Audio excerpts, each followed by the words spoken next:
saja dilantik pada Kamis kemarin sebagai Jaksa Agung memulai pekerjaan pertamanya di Gedung Kejaksaan Agung. Pada hari pertama, Prasetyo melakukan inventarisasi kasus lama di Kejagung yang tidak kunjung selesai oleh penyidik. Prasetyo akan bergerak cepat melakukan inventarisasi tanpa menunda-nunda lagi. Meskipun penindakan korupsi menjadi prioritas, Prasetyo menegaskan juga akan fokus melakukan penegakan hukum lainnya, seperti misalnya adalah masalah pelanggaran HAM. Kita inventarisir permasalahan yang ada, ya. Yang baik akan kita lanjutkan, kita pertahankan. Tentunya yang perlu disempurnakan kita akan kerjakan bersama-sama dengan yang lain. Pak, terkait revolusi mental di... Oh iya, pasti. Kita punya kebijakan punishment and reward. Kita akan tegakkan yang sebaik-baiknya, secara objektif, transparan, ya. Dan terpilihnya Muhammad Prasetyo sebagai Jaksa Agung menuai pro dan kontra. Sepak terjangnya dipertanyakan. Namun Ketua DPR Setia Novanto menganggap pengangkatan Prasetyo sebagai Jaksa Agung adalah hak prerogatif Presiden. Memberikan surat sejak kemarin pagi sudah saya terima surat yang ditandatangani Pak Surya Paloh dan sekjennya Pak Kaprio, dan itu telah memberhentikan Pak Prasetyo baik sebagai Partai Nasdem dan juga sebagai anggota yang ada di DPR. Jadi itu sudah disampaikan dengan dilampiri dengan pengunduran diri dari Pak Prasetyo.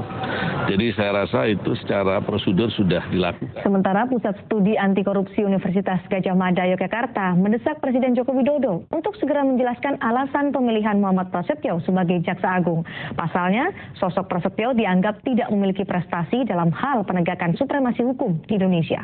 Apa sih keunggulan prestasi yang dipunyai oleh Prasetyo dibanding kandidat yang tersedia, dibanding orang-orang lain? Apa keunggulan komparatifnya? Jangan cuma bilang ya karena dia dekat dengan kita, kan nggak mungkin, bukan itu jawabannya kan yang kita harapkan. Ya, keunggulan itu adalah ya apa keunggulannya gitu, apa prestasinya, apa yang pernah dia lakukan dibanding dengan Yunus, dibanding dengan Yusuf, barangkali atau Ota gitu. Kok 3 nama yang paling sering disebutkan. Yang kedua, apa track recordnya?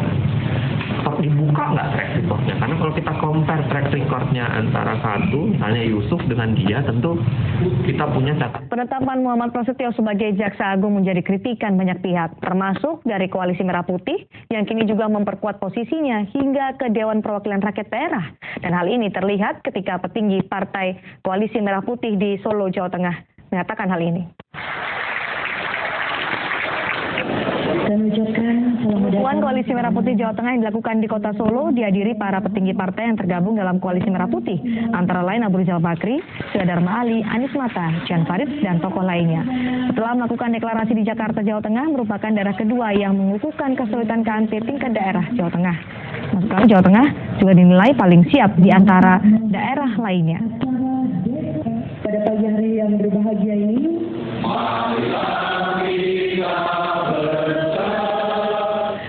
kita beralih ke informasi lain, Saudara. Pelayanan kepengurusan